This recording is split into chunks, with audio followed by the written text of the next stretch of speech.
Let's discuss the entire security picture in the EU at the moment with RT's Sputnik host and former MP George Galloway. He joins us. Thanks very much for coming onto the programme this evening. Firstly, let's just discuss what David Cameron's been saying, because the British Prime Minister is very keen to start bombing Syria. Do you feel, though, this time he'll get enough support within Parliament to do that? Probably, yes.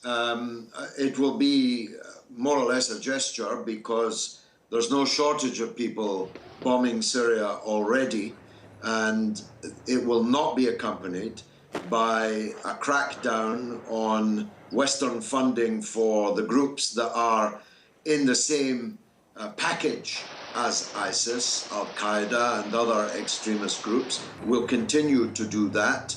Our allies in the Persian Gulf and our NATO ally in Turkey will not turn away from their attacks on the Kurdish people and seriously tackle their yesterday allies in the same boat. So it'll be a symbolic gesture, but the war drums are beating. The media is in full, almost fanatical mode, and so I'm sure that the House of Commons will vote to extend the British involvement in the region from Iraq to across the Syrian border. Mr Cameron says it's important that Britain is seen to be doing something. Do you think, or what do you think Britain could do more constructively to help? Well, they could tackle the way in which the finances of these groups continue to be largely unhindered. They could ensure their best friend, they tell us, Saudi Arabia is their best friend in the Muslim world. Well, they could tell their best friend that it has to stop all this arming and funding and extending propaganda and diplomacy to these groups. They could do the same, as I say, with their formal NATO ally in Turkey. That would be a far better British contribution. Britain has been so much a part of all the disasters in the Middle East, including the attack on Syria in the past in covert form, and of course the invasion and occupation of Iraq, which set much of the momentum of this fanaticism going in the first place. Just to get your opinion on what President Obama has said today. I mean, we saw him talking with Putin at the G20 summit just the last week, and things did seem pretty cordial. But now we're hearing in his latest speech, he's claiming that Russia's campaign in Syria is actually perhaps helping ISIS because it also targets the opposition. What's your view on that? Well, I mean, Obama is hot and cold, as he's been on many issues, and right from the start of his presidency. I had hoped that after that tete-a-tete with President Putin, that we'd see a more sensible American policy, but it doesn't look as if that's going to happen. And therefore, all hopes of a genuinely united front against these killers, this death cult, appear to be foundering now. Because if you see Russia and the Syrian government as the problem, then you're certainly not going to come upon the solution. So I'm not sure at what juncture we now stand.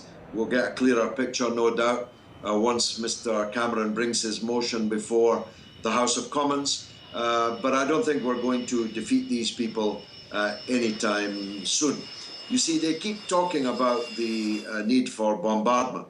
But as I started out by saying, bombs are not going to solve this problem. They're not solving it yet. In any case, despite all the bombs that are falling. Only a ground war can defeat these people, and there already is a ground war.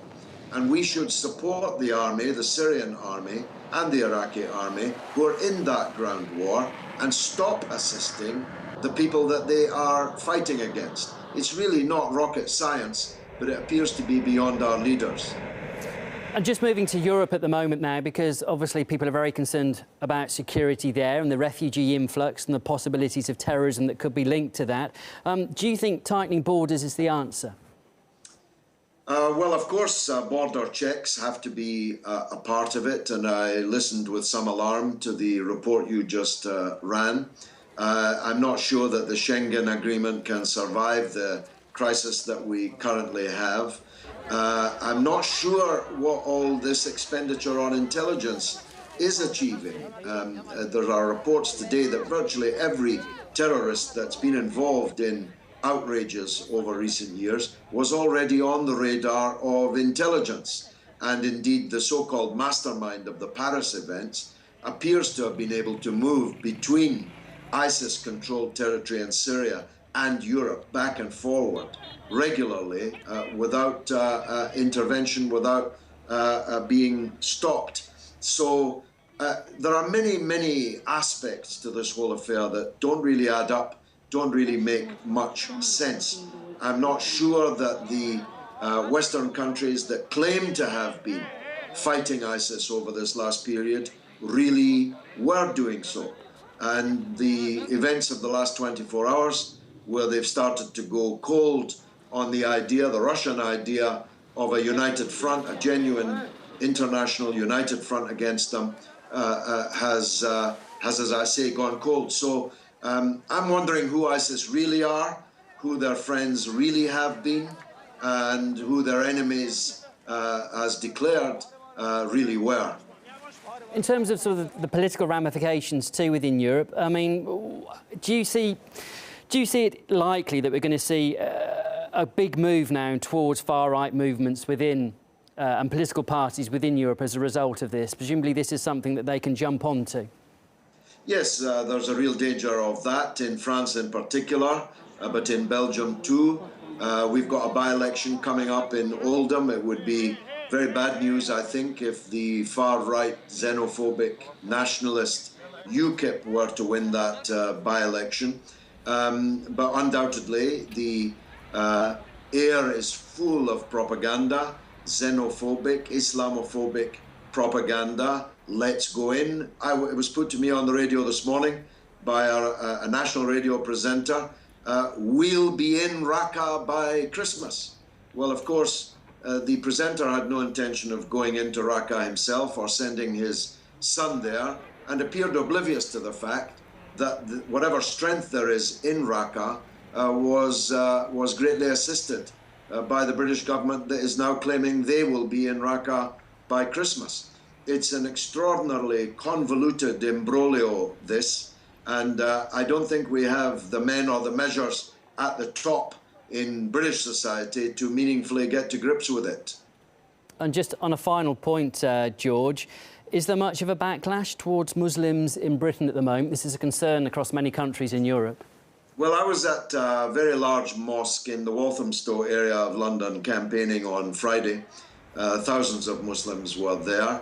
They were, as 99% of all Muslims always do, utterly denouncing the death cult, ISIS, but every single one of them, I think, was anxious about what this atmosphere means for themselves, their families, their property, their mosques, their schools, and so on.